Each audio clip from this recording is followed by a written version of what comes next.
Check out these little beauties. This is my last round for the year. It's time to band them.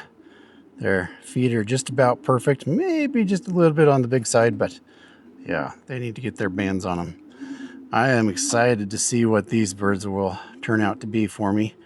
I have my spring break first ace pigeon paired back to its mother. So we'll see what we get out of these two. Okay, let's band these guys. Hey guys, welcome back to another one. Chris here, Treasure Loft Racing Pigeons. So today I am banding my very last round of birds. I don't know if you guys can see that.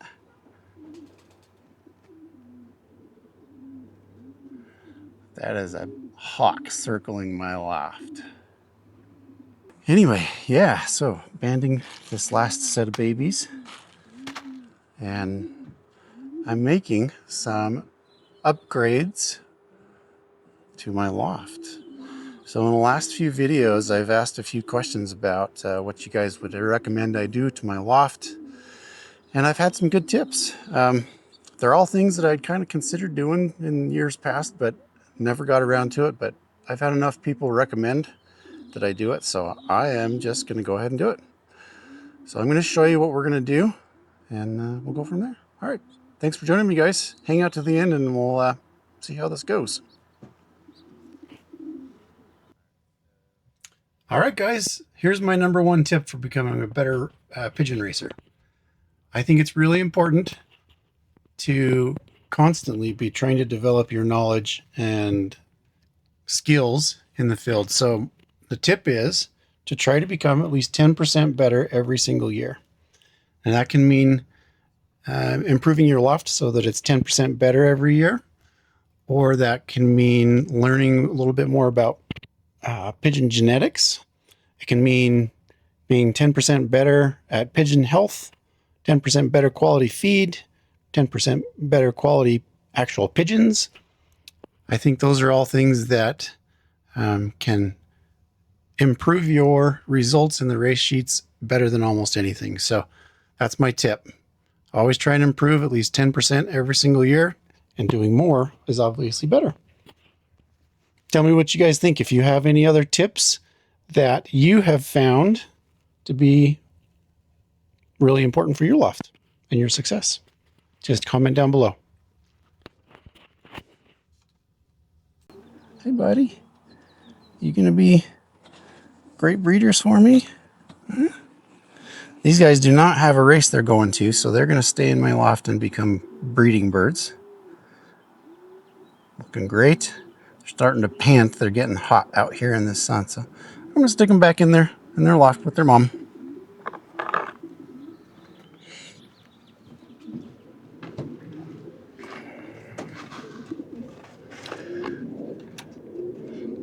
This is my separate from my loft breeding section.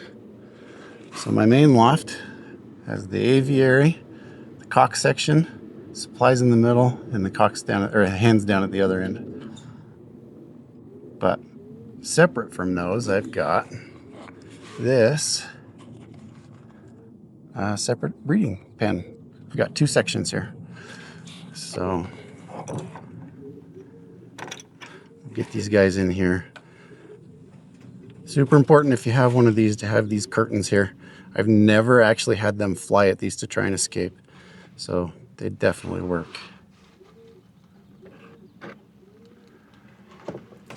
The trick is keeping them closed while you're stretching in here. Come on, Mom. Hurry. Okay, so what I got to do today is solve a couple of problems, and it's relatively straightforward, but I've talked about this before in a couple of my other videos. But when you come into the loft, I'll show you two problems that we're gonna fix today. All right, so I'm gonna put the birds out in the aviary. Come on, babe, come on.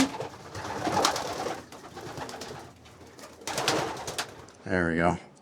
All right, locking these guys out so that I can work in here without worrying about them escaping. So, all right, so when you come in the loft, there's a few issues. One, the slats in the floor, I've tried those for a couple of years, and you know, it kind of worked, but I'm gonna take the advice of a couple of you guys that have given me some tips. So obviously the birds put their droppings on here and I scrape it and the droppings go down in the slats.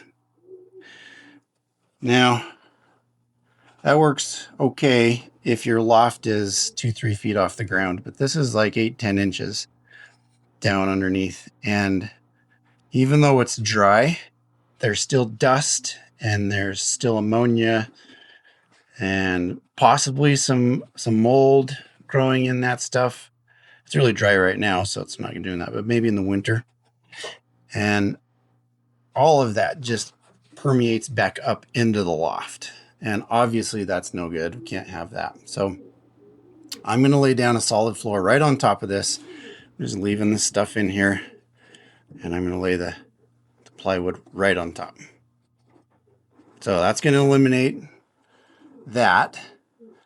One of the things that's going to do is reduce airflow, which in this scenario is actually kind of good because I don't want airflow coming up from down there. That's not the kind of airflow I want. It's contaminated and not good for the birds. So the next thing I'm going to do is, when I built this loft, not knowing any better, the roof comes flush with the ceiling and airflow gets trapped, and even with the front like this open, relatively open, the air or the wind blows in here and hits the birds, which is not a big deal, but during heavy windstorms in the cold and in the winter, I don't like that.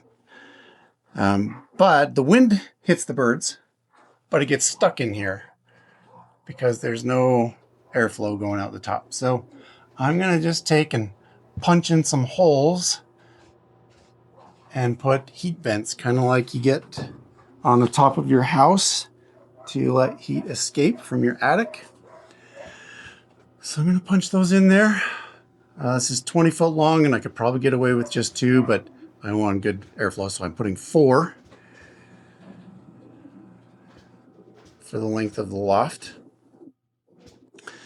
And then I'm going to leave the air vent down here on the bottom, and I'm debating I may punch a couple down here towards the bottom on this side to draw more air in and up through the heat vents. You can see I've drilled some holes here to let air flow, but it's not enough. I mean, there's a little bit of airflow going through there, but yeah, it just isn't enough. So that's what we're doing today, fixing the floor and fixing the airflow. And I think that's going to be super good for the birds. If I had tons of money, I probably would just scrap this entire loft and build something from the ground up. I'd love something that's like 12 foot by 28 foot. That would be ideal. I have the space for it, but I don't have the money. So we're dealing with what we got. So I got to fix with what we got. So yeah, all right, join me. Let's go take a look at the roof and the air vents. All right, so it's hard to see, but on my neighbor's house, you can see right there and there are heat vents. And that's exactly what I've got. This is the heat vent. On the bottom, there's a mesh. Cut a hole in the roof and allow for air to escape. So that's what I'm doing. Okay, let's climb up on the roof and get these going.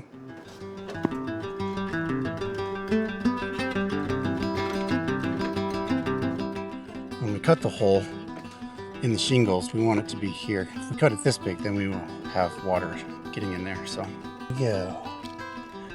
Cut all the way through.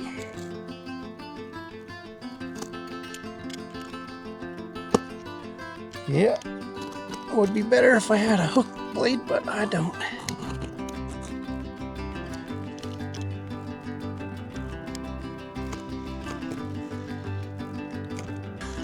these are all stuck down, so I'm gonna underneath them.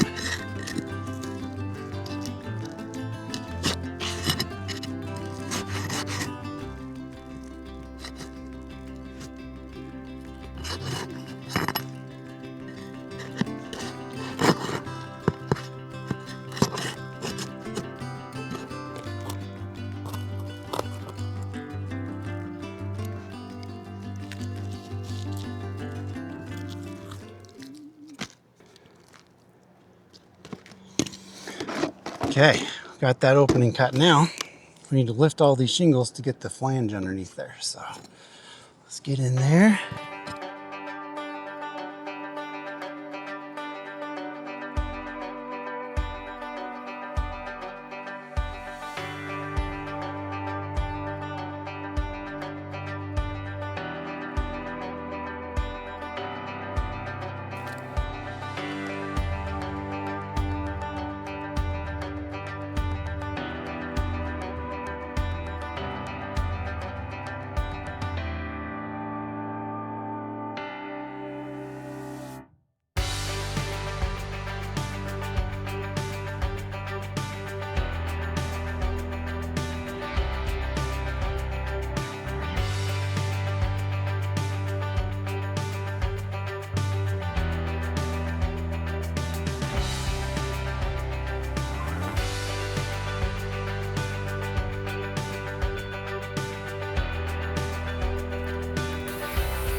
All right, it's done. Got 1, 2, 3, and 4.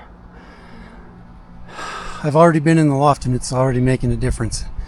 Now I got to go cut a couple of vents, and air circulation is going to be awesome. Go, let's go check it out inside.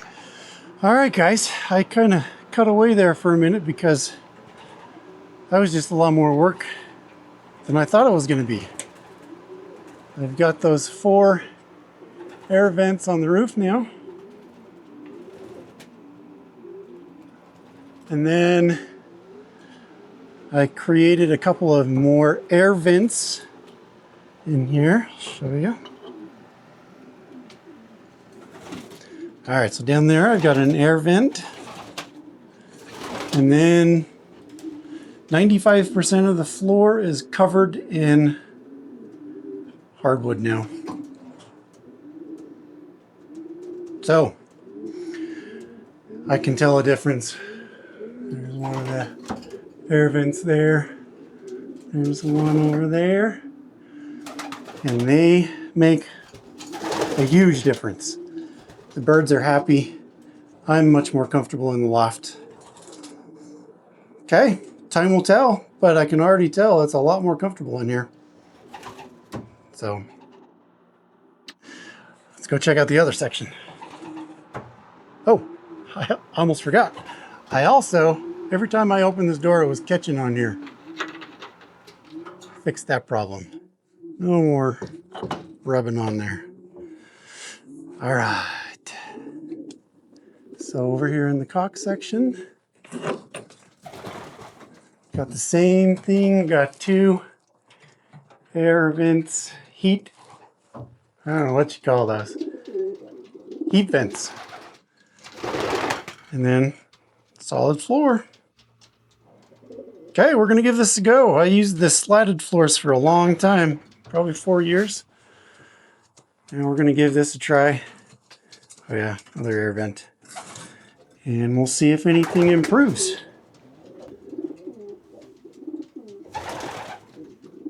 Man, it's a lot better in here. All right, so to those that gave me the tips, thank you very much. Give this a try. If you got any more, let me know. Thanks for watching, guys. We'll catch you on the next one.